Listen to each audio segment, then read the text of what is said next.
Biruin niyo mga bossing, etong mga DDS umabot sa punto, no, na gumawa ng peke.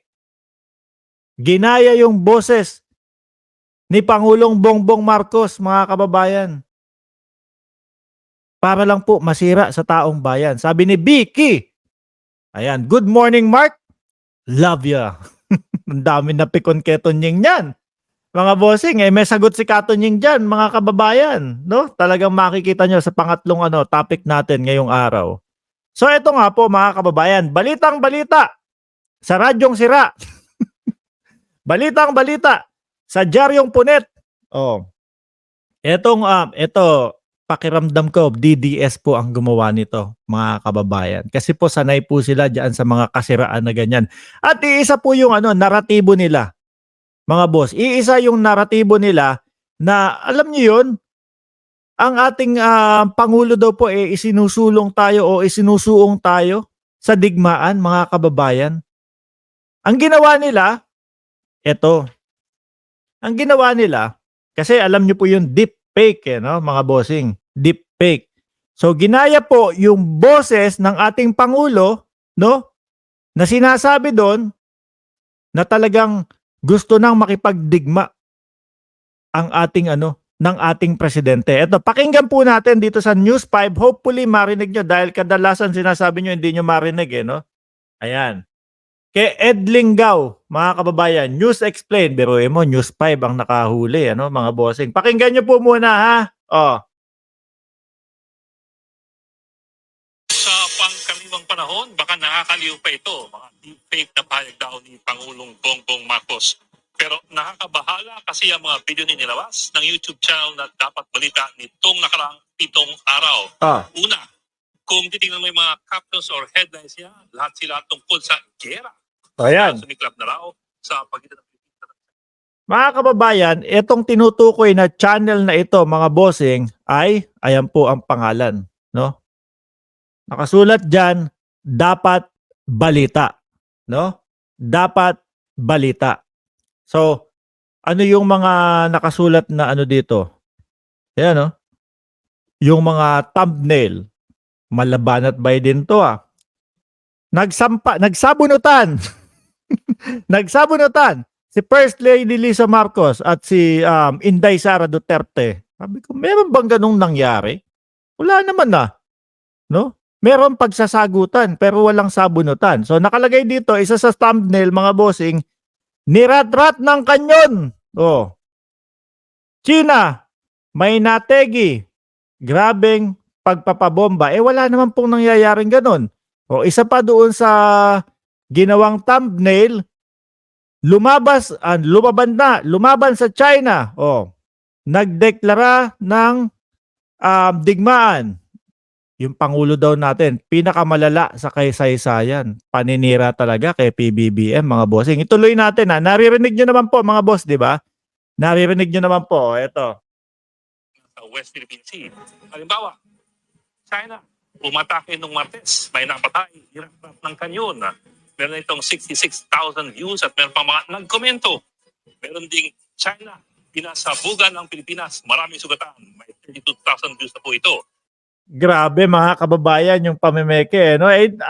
Sino po ba yung laging nagnanaratibo, mga bossing, ng ng tipo bang laging may digmaan na mangyayari o laging digmaan ang isinusulong ng ating Pangulo? Di ba po yung mga DDS lang, mga kababayan? O tuloy ha?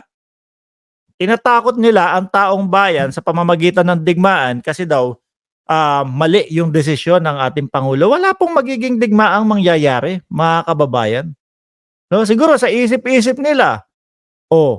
Sa isip-isip nila dahil nga si Digong laging kapag binago ko itong status ko na to, digmaan na mangyayari. Kaya yun, pinagpatuloy na lang po. Pikit mata siguro. Hindi ko alam kung pikit mata o baka talagang talagang hanggang doon lang ang kaya ni Digong. Sa status ko, mga kababayan, no? Hindi niya na kayang ipaglaban na medyo alangan kami diyan, lugi kami diyan sa na yan sa usapin na yan Kailangan i-adjust natin yan. O dapat ganun si Digong. Pero hindi kinaya. Kaya yung sinasabi na sinasabi niya na, Pupunta ako ng West Philippine Sea. Itatarak ko yung bandera ng Pilipinas nang naka-jet ski ako. Parang hindi nagkatotoo mga bossing. Parang hindi ano 'no, hindi nangyari. O tuloy. Ito pa, PBBM deklarada ang gera kontra China. Meron ng 46,000 views. Hindi lang po yan, meron pang parang boses ng Pangulo Ayan. nagkatalumpati sa video. Pakinggan po natin yan sa Ayan. video na ito. Lalaban na tayo sa China kapag patuloy pa nilang angkinin ang West Philippine Sea. Paimbestigahan ko din yang si Duterte. Para lang malinaw, hindi diretsa. Ayun mga kababayan ha. Narinig nyo naman po, di ba? Narinig nyo naman po mga kababayan na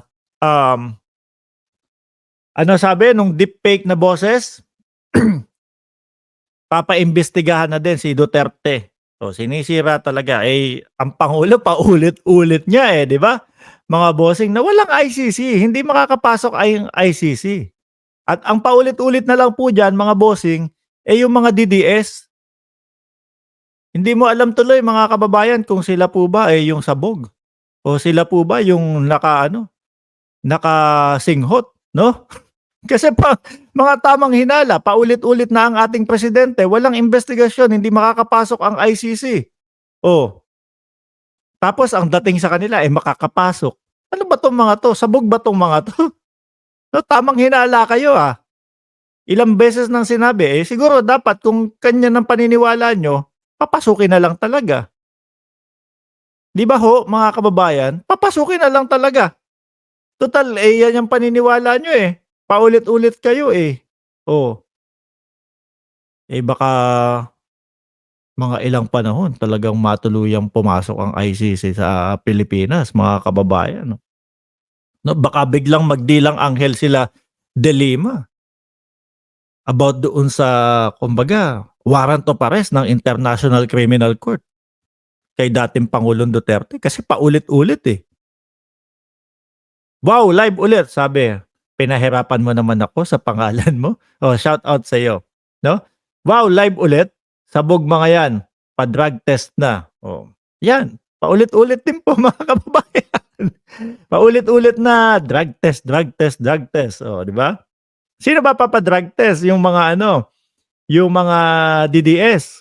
Dahil parang mga sabog paulit-ulit Di ba? Ilang beses nang sinabi na walang papasok o hindi makakapasok ang ICC, walang jurisdiction sa Pilipinas, ICC pa din sila, mga kababayan. Hanggang sa napanaginipan na yata ni Roque yung ICC. Hanggang sa dumating na sa punto, mga bossing, na si Roque hindi daw po makatulog dahil tinawagan ni dating Pangulong Duterte. Sir Mark, bakit hindi kakasuhan ang mga taong nagbabalita ng fake news? Alam ko po mga kababayan, no? Posibleng kasuhan to, mga bossing. Posibleng kasuhan. Itutuloy ko itong video na ito dahil naipaliwanag din ni Ed Lingaw dito na may batas, mga bossing, tungkol sa mga gumagawa ng fake news na yan. Di ba? Ang sinasabing ang Pangulo yun ang sasalita. Pero obvious na yun ang gustong palabasin dahil halos gayang-gayang boses na nag-uutos ng labanan. Lalaban na raw tayo at paimbisigan niya si dating Pangulong Duterte. Yun lang, ang boses na ito ay peke po. Wala namang ganong talumpati ang Pangulo. 2 sa 13 video sa page na ito, merong peking boses na animoy kay Pangulong Bongbong Marcos. Paulit-ulit lamang po ang mga video ng mga litrato ng girian sa West Philippine Sea. Iniiba-iba lang ang captions at headlines, ang script ng istorya at yung mga boses. Kung susunod mo po ang YouTube channel na ito, hindi pa malinaw kung sino ang may-ari ng channel.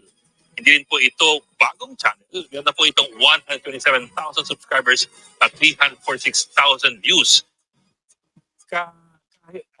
Mabilis itong nakakakuha ng mga viewers. Pero ang laman lamang ngayon ng channel ay mga video na in-upload nito lamang nakarang. Siyempre mga boss, kapag narinig mo, pinasabog na, nagdeklara na ang ating Pangulo ng tungkol doon sa ganito, ganyan, no? Talagang makiklickbait yung mga tao doon. Naku, ano na nangyayari dito? Grabe naman tong Pangulo na to. Isinuong tayo sa digmaan. Sabi ni Pinahirapan talaga ako nito sa pangalan niya. Yes, DDS, DDS, Panggulo ng Mundo. May po, ayun, May pala. May po, watching from Japan. Shoutout sa inyo dyan sa Japan. No? Oh. Tuloy, kung posibleng kasuhan. linggo o last 7 days. Paano nangyari yun? Mukhang bagong pihit lamang kasi ito ng channel sa issue ng West Philippine Sea. Ang focus dati ng channel na ito ay tungkol sa mga ayuda at benepisyo, kaya nga siguro ang dami ng followers. Sa kanyang about page, ginawa ito noong May 17, 2020 at ang focus ay tungkol sa mga SSS pensioners. Sa kanya namang Facebook page, meron na po itong 95,000 followers at 89,000 likes.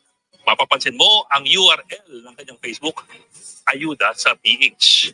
Ang mga luma niyang post ay tungkol nga sa ayuda. Pero gaano ba kahirap Oh, wait. Ayun, yung mga lumang post. Babasahin ko sa inyo yung mga lumang post. Nakasulat dito sa mga lumang post, house to house. Ano yan? Payout para sa 10K monthly. Allowance sa mga nanay ongoing. Ang nakabalandrang muka, si Digong. At saka si Harry Roque. Yung isa naman nakasulat dito, good news sa mga nanay, attention sa mga ina, buong pamilya, buong Pilipinas. Bagong anunsyo sa lahat ng mga 10K monthly allowance. Kumbaga pinapaganda yung si Digong, no? Mga kababayan. So isipin, eto, yung mga lumang post yan, matagal na mga post. Pwede ba makasuhan?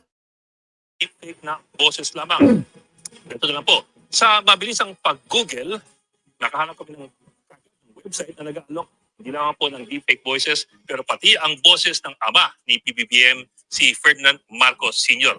Hindi na po namin Nako, kung ganon, mga kababayan, baka mamaya yung isang pinalabas din ni Maharlika, yung video o yung boses, baka yung mga boses ni First Lady na linalabas ni ni Maharlika, baka galing din po dito, mga kababayan. Posible at maaari, meron palang ganito na deepfake. pakita sa inyo yung website nito. Pwede siyang pagsalitain o pakantahin sa website. Tinanong namin ng DICT kung ano ang magagawa nila sa ganitong mga deepfakes. Wala raw. Pwede lang daw nilang kausapin ang mga social media platforms na i-down ang mga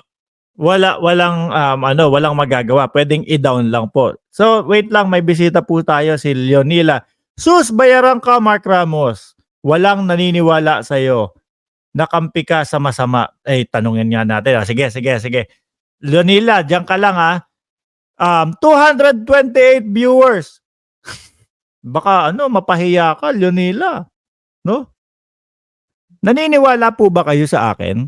Sabi kasi ni Leonila, wala daw naniniwala sa akin Paki-type nga dyan kung kayo ay naniniwala at paki-type din kung kayo ay hindi naniniwala sa akin. At type nyo na, lagay nyo, sinungaling si Mark Ramos, hindi ako naniniwala dyan. O yan, partida mahaba yan. O Leonila, sabi tuloy sa'yo ni Gamalier Agustin, naka-fentanyl ka ba, Leonila? Naku, mahilig ba kayo sa fentanyl, Leonila?